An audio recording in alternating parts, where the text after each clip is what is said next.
I never meant to stay. That was the thought looping in my head that Tuesday morning, watching the drip of the coffee machine at the corner laundromat cafe. My clothes were tumbling somewhere in the back, but I wasn't really watching them. I was half distracted, scrolling through half-written texts I would never send when she spoke my name. "Thought you'd switch to evenings," she said, voice carrying that soft mix of casual and familiar. I looked up, and there she was, Mrs. Lennox, my landlady, though I'd stopped calling her that months ago. To everyone else, she was Claire. To me, she was the woman who somehow always noticed when my porch light burned out or when my mailbox jammed. Mid-40s, hair tied back, but a few strands loose from the wind outside. She stood with a paper cup in one hand, her jacket draped over the other. I gave a small shrug, folding the napkin in front of me into smaller and smaller squares. Classes ran late last night. Figured I'd get it done before work. She set her coffee down on the table beside mine, though there were plenty of open tables. Not close enough to crowd me, just close enough that her sleeve brushed the edge of my napkin. "You always order the same thing," she said, glancing at my cup. "Black, no sugar." I blinked. "You noticed that?" She smiled, almost like she wasn't supposed to admit it. "I'm here more than you think."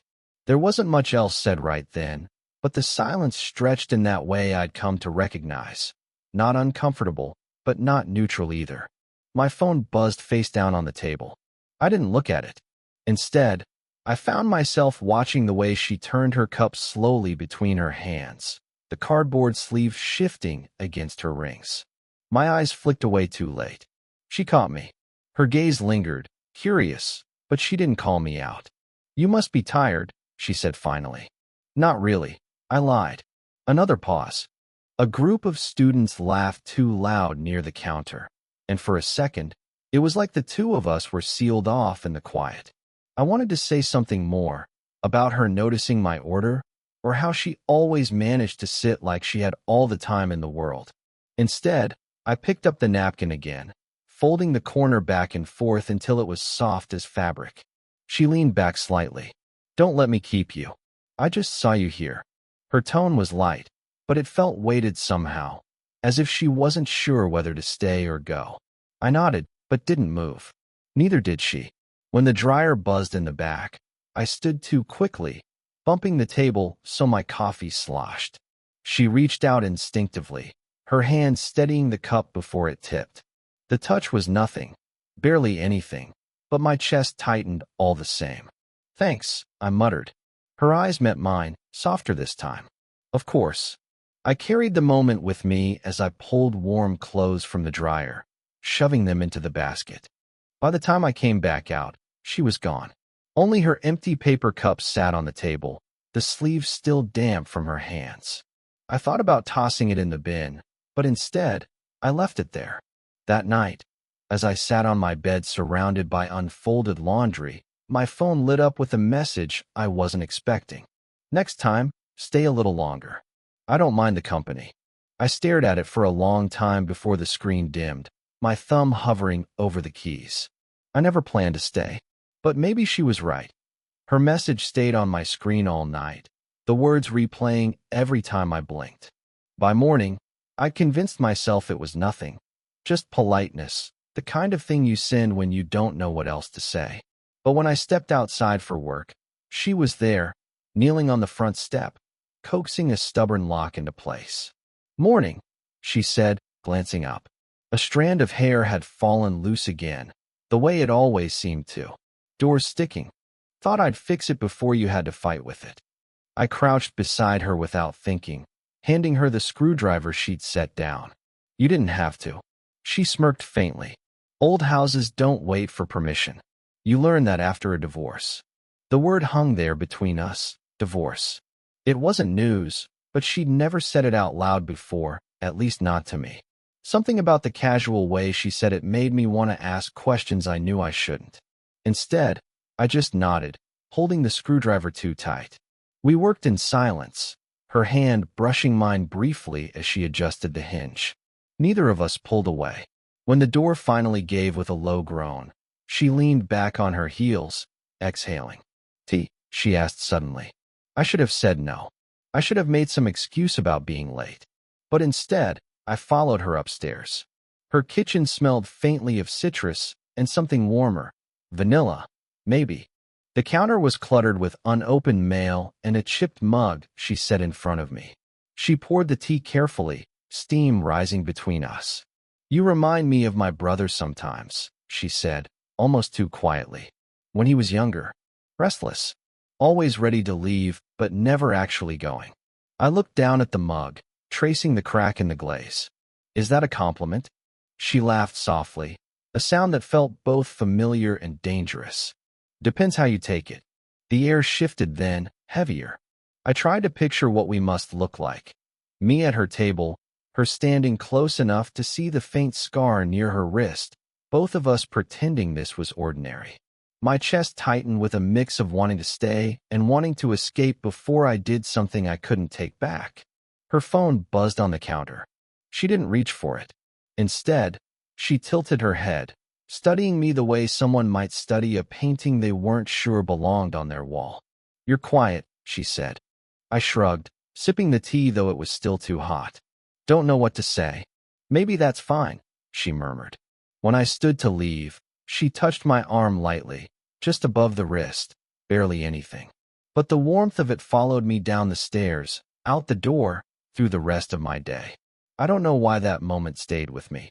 Maybe because it felt like someone finally saw me. The next time it happened, it wasn't planned. I came home late, rain still dripping off my jacket, and her light was on upstairs. Through the thin walls, I could hear faint music.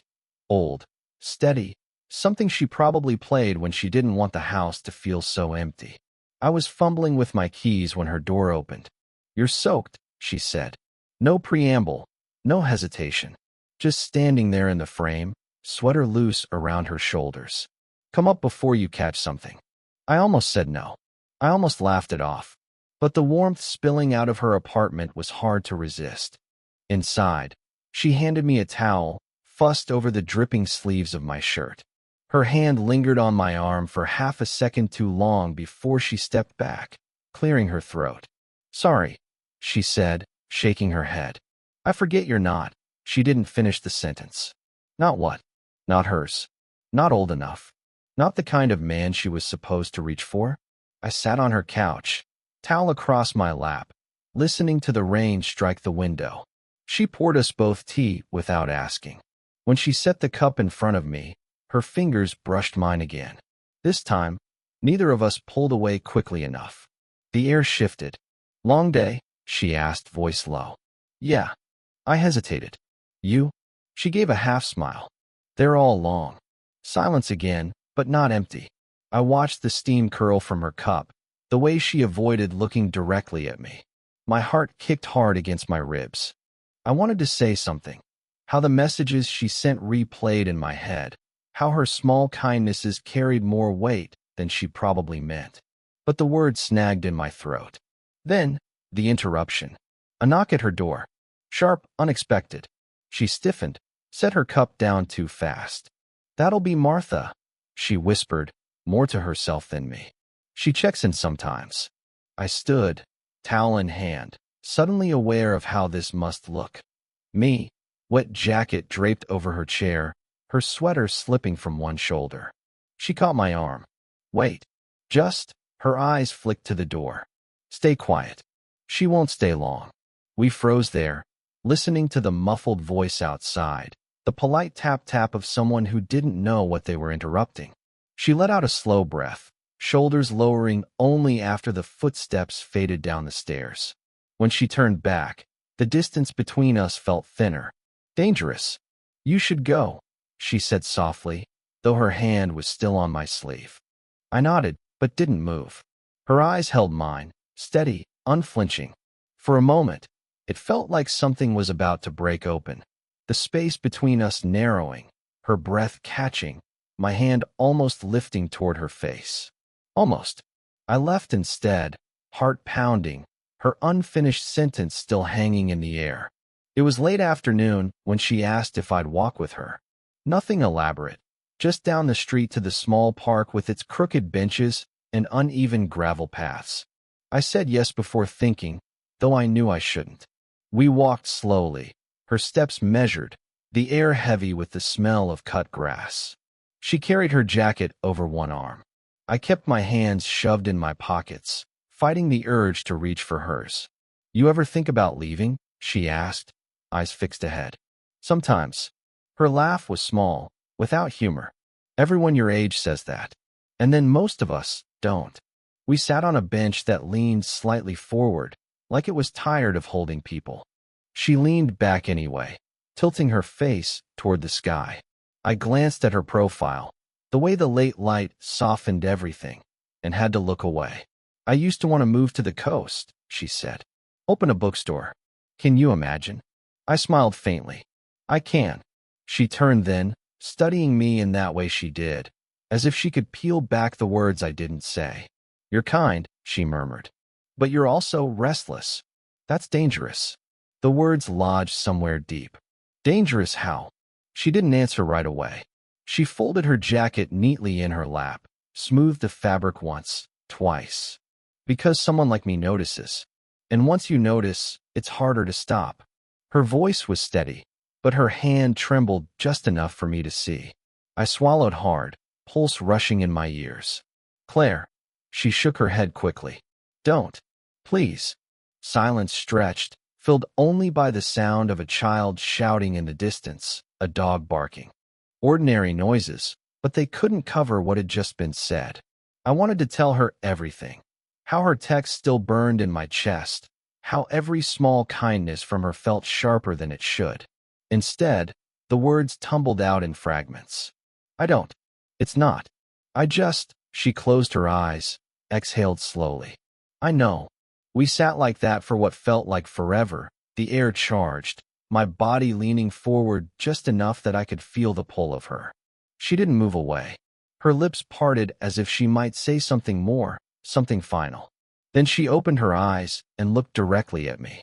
No smile, no guard. Just raw, unhidden exhaustion. "I can't decide if this is the loneliest thing I've ever done," she whispered, "or the only thing that makes me feel alive." Her hand shifted on the bench, so close that I almost covered it with mine. Almost. The moment teetered there, sharp and delicate, until she asked quietly, "Tell me, do you ever think about me the way I think about you?" For a few days after the park, things shifted. Not dramatically. No slammed doors, no confrontations. Just quieter. I didn't see her light on as often. She stopped lingering when we crossed paths. Her voice clipped in ways it hadn't been before. The kind of clip that pretended not to notice. I told myself it was fine.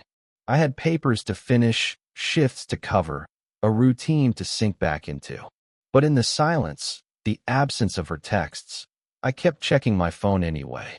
One evening, I passed her mailbox and saw it stuffed with envelopes, some marked final notice. I thought about knocking, about saying something, but her door stayed closed. When I finally did see her, it was in the driveway, her car trunk half open, bags inside. She looked startled, almost guilty. "Going somewhere?" I asked. She pushed a strand of hair behind her ear, avoided my eyes. "Just visiting my daughter for a few days. She's been having a hard time." Her daughter. She'd never spoken of her beyond a passing mention. The word caught in my chest, heavier than I expected. I nodded. "That's good. She'll be glad to see you." Claire gave a faint smile that didn't reach her eyes. "Yeah, she needs me." A pause. "More than anyone else does." The words cut sharper than she probably intended. She shut the trunk before I could reply and slid into the car, the taillights staining the street red as she pulled away. I stood there long after the sound faded. The days stretched strangely after that. The house felt different without her presence above me, like the air had gone still. I went through motions, class, work, laundry, but each step back up to my place felt heavier. I found myself pausing outside her door once, hand hovering over the wood, before pulling back. That night, I typed a message. "Hope the visit's going okay. Don't forget the porch light's been flickering again." I stared at it until the screen dimmed, thumb hovering over send. Then I deleted it. I didn't feel heartbroken. I felt paused. Like life forgot to finish the sentence. Her seat at the cafe stayed empty the next morning, and I couldn't tell if she'd left me space to follow, or space to finally leave. She came back on a Thursday night. I knew before I saw her car. The upstairs window glowed again, faint yellow against the dark street, and with it came that low hum of presence I hadn't realized I'd gotten used to.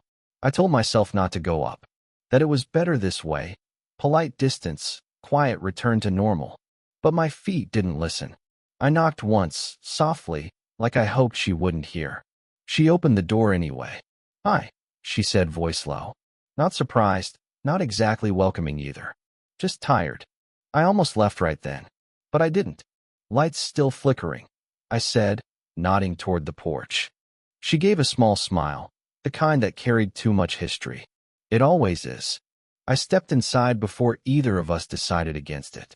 The kitchen was dim, kettle already warming on the stove. She leaned against the counter, arms folded, waiting. I could feel the weight of the unsent messages between us. I thought maybe. I started, then stopped. My hands stayed jammed in my pockets. She tilted her head. Maybe what? I met her eyes, finally. That I'd done something wrong. Her expression faltered. She looked down at her hands. "No, it's not you. It's me not knowing what I'm doing." The kettle whistled softly. Neither of us moved to stop it. I took a step closer. "Claire." Her breath caught at the sound of her name. For a moment, I thought she'd tell me to go. Instead, she pressed her palm flat against the counter, steadying herself. "You make me feel."